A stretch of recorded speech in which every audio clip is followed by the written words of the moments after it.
Good evening friends, बहुत बहुत स्वागत है आपका मेरे इस यूट्यूब चैनल द जीनियस गुरु में। हम लोग पढ़ रहे हैं वाइस, और वाइस के सीरीज में आज की जो हमारी टॉपिक होने वाली है उसका नाम है passive of infinity to do. मैंने आपको passive of infinity to be और टू हैव को बड़े विस्तार में पढ़ा दिया था, और आज की जो टॉपिक है हमारी, जिसका नाम है passive of infinity to do.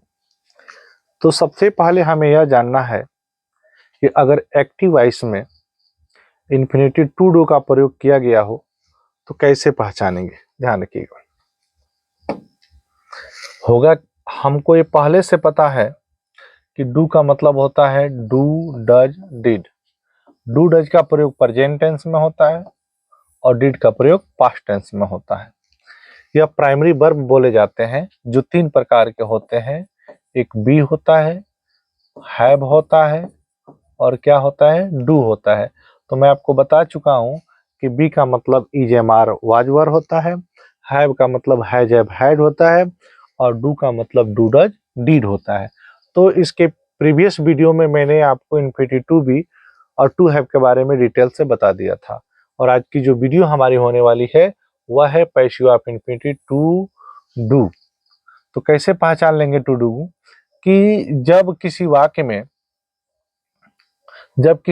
में डू डज के बाद, ठीक है ना, वर्ब की फर्स्ट फॉर्म का प्रयोग किया गया होगा तो हम समझ जाएंगे कि वह इन्फिनिटिव टू डू का प्रयोग है। एक ध्यान रखने वाली बात यह है कि इसमें जो इन्फिनिटिव होता है, ठीक है ना, वह साइलेंट होता है, हम जिसको बेयर इन्फिनिटिव के नाम से जानते हैं। ठीक है, तो वाक्य कैसे आएगा, यहां देखिएगा।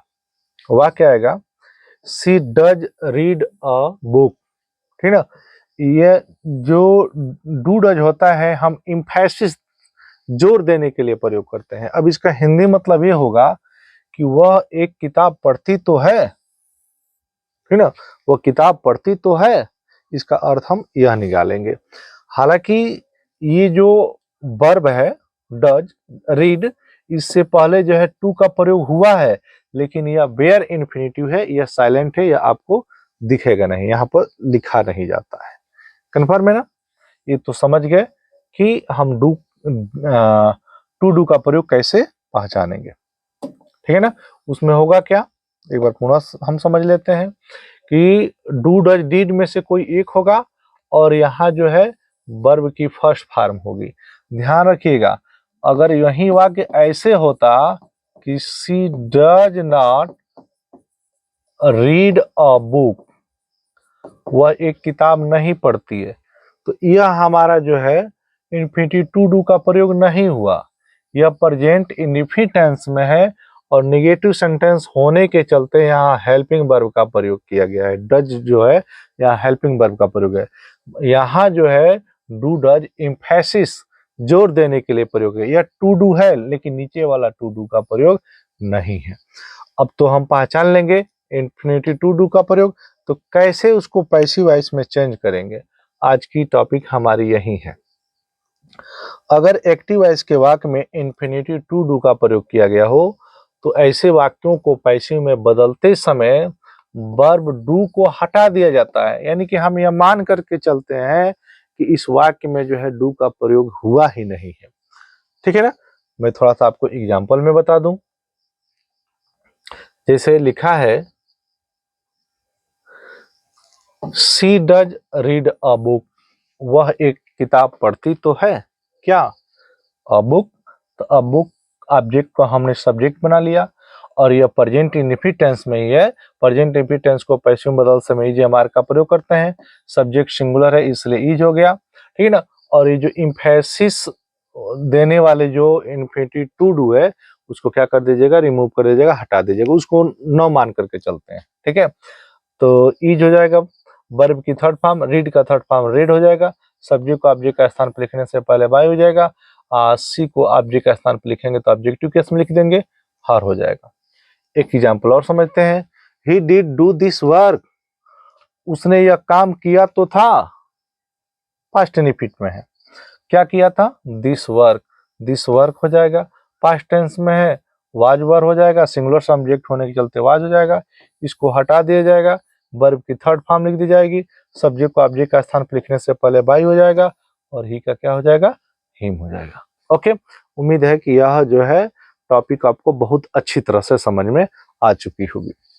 ठीक है, ये रहा हमारा इन्फिनेटिव टू डू। इसके बाद से जो हमारी अगली टॉपिक है वह है पैसिव ऑफ कॉजेटिव वर्ब।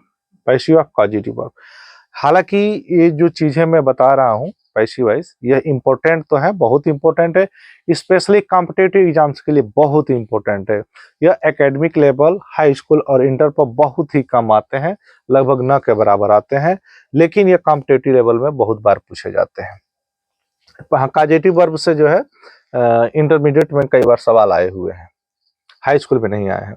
तो सब first of all we have to know what is an causative verb. Causative verb, causative verb होता क्या है, किसे कहते हैं कॉजेटिव वर्ब। ठीक है, तो थोड़ा सा ये इसका डिफिनेशन समझ लेते हैं कॉजेटिव वर्ब की। Causative verbs are verbs, causative verb ऐसी क्रियाएं होती हैं दैट एक्सप्रेस, जो प्रकट करती हैं, काजिंग कारण प्रकट करती हैं, आर अथवा making someone or something do something, अर्थात किसी व्यक्ति को या किसी चीज को कोई कार्य करने के लिए प्रोत्साहित करती है, ठीक है ना, प्रेरित करती है, वह कॉजेटिव वर्ब होता है। यानी कि ऐसी क्रियाएं जो किसी व्यक्ति को या किसी चीज को करने के लिए, कार्य करने के लिए प्रेरित करती है, वह कॉजेटिव वर्ब कहलाती है। दे इंडिकेट दैट, वे यह संकेत करते हैं कि समवन आर समथिंग, कि कोई व्यक्ति या कोई चीज इज रिस्पॉन्सिबल, जिम्मेदार है, फॉर एन एक्शन, किसी कार्य या घटना के लिए। ठीक है, ये इशारा करता है कॉजेटिव वर्ब कि कोई व्यक्ति या वस्तु जो है किसी कार्य घटना के लिए उत्तरदायित्व है, जिम्मेदार है। कन्फर्म है ना। ये तो जान गए कि कॉजेटिव वर्ब होता क्या है। कॉजेटिव वर्ब हम पहचानेंगे कैसे, ठीक है ना, कॉजेटिव वर्ब को हम लोग पहचानेंगे कैसे, ये बात समझने वाली है। अब देखिए कॉजेटिव वर्ब यहाँ लिखा है कि ही मेड हिम लाफ, इसका हिंदी मतलब यह होगा कि उसने उसको हंसाया। अब कहने का मतलब यह है कि इस वाक्य में जो है यह वाक्य जो है प्रेरणार्थक है, क्योंकि इस कार्य का जो है वजह जो है यह बन रहा है, इसमें जो करता है वह कार्य होने का वजह बन रहा है। तो मैंने बताया कि प्रेरणार्थक क्रिया क्या होती है, कॉजेटिव वर्ब को हिंदी में प्रेरणार्थक क्रिया बोलते हैं। कॉजेटिव वर्ब वह वर्ब होता है जिसमें कोई व्यक्ति या वस्तु जो है किसी कार्य घटना होने का कारण बनता है। ठीक है, यहाँ देखिए आई लेट हिम गो, मैंने उसे जाने दिया, जाने देने का कारण कौन बन गया, मैं बन गया। She got him to help, ठीक है ना, उसने उससे मदद कराई। ही काइड हर वीप, वह उसको रुलाया, यानी कि वह उसके रोने का कारण बना। कंफर्म है ना। तो ऐसे वाक्य जो है होते हैं वे कॉजेटिव वर्ब कहलाते हैं। ठीक है, हाल कॉजेटिव वर्ब कई प्रकार के होते हैं, जैसे डायरेक्ट कॉजेटिव वर्ब होता है, इनडायरेक्ट कॉजेटिव वर्ब होता है, परमिसिव कॉजेटिव वर्ब होता है। ठीक है ना, बहुत सारे प्रकार कॉजेटिव वर्ब होते हैं। तो हम कुछ ही कॉजेटिव वर्ब को जानेंगे जो अक्सर कॉम्पिटिटिव एग्जाम्स में आते हैं। और कॉजेटिव वर्ब का एक कंप्लीट वीडियो ही एक अलग से बनाई जाएगी, लगभग कम से कम 3 से 4 वीडियो में जाकर के कॉजेटिव वर्ब पूरी तरह से समाप्त होगी। आज हम केवल यह जानेंगे कि अगर किसी वाक्य में कॉजेटिव वर्ब का प्रयोग होगा तो उसको पैसिव वॉइस में कैसे चेंज करेंगे। तो आइए जानते हैं कैसे चेंज करेंगे। ऐसे वाक्यों को पैसिव में बदलते समय, ठीक है ना, कैसे वाक्यों को जिसमें कॉजेटिव वर्ब का हो, ठीक है ना, ऐसे वाक्यों को पैसिव में बदलते समय निम्न प्रकार से बदलते हैं। कैसे बदलते हैं आइए समझते हैं। क्या किया जाता है कि सबसे पहले पैसिव सब्जेक्ट बनाया जाता है, और आपको पता है कि पैसिव सब्जेक्ट किसको बनाया जाता है, ऑब्जेक्ट ही को तो सब्जेक्ट बनाया जाता है। हम पहले सब्जेक्ट बना लेंगे, उसके बाद से टेंस के अनुसार हम हेल्पिंग वर्ब का प्रयोग करेंगे, और हमको अच्छी तरह से पता है कि कौन सा टेंस होगा तो पैसिव में बदलते समय कौन सी हेल्पिंग वर्ब लगेगी, सहायक क्रिया लगेगी। उसके बाद से वर्ब की थर्ड फॉर्म आ जाएगी, और उसके बाद से जो वर्ब होगा कॉजेटिव वर्ब में, उससे पहले टू होगा, V1 वर्ब की फर्स्ट फॉर्म आ जाएगी। और सब्जेक्ट को ऑब्जेक्ट का स्थान पर लिखने से पहले बाई और पैसिव ऑब्जेक्ट बना दिया जाएगा, यानी कि सब्जेक्ट को हम ले जाकर के ऑब्जेक्ट का स्थान पर लिख देंगे। आइए थोड़ा सा इसको हम एग्जाम्पल में समझते हैं। जैसे मैंने लिखा है, ही मेड हिम लाफ, उसने उसको हंसाया। उसने उसको हंसाया, किसको? उसको। यह हमारा ऑब्जेक्ट है, हमने क्या किया, इसको सब्जेक्ट बना लिया। वर्ब की सेकेंड फॉर्म है, पास्ट इंडेफिनिट टेंस में है।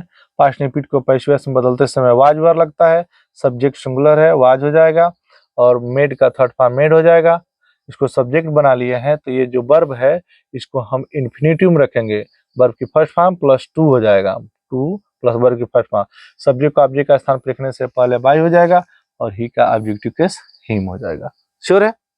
एक एग्जाम्पल से और समझते हैं। आई लेट हिम गो, मैंने उसे जाने दिया। ये भी वाक्य पॉजिटिव वर्ब का ही है, ठीक है ना। I made him, sorry, I let him go, मैंने उसे जाने दिया।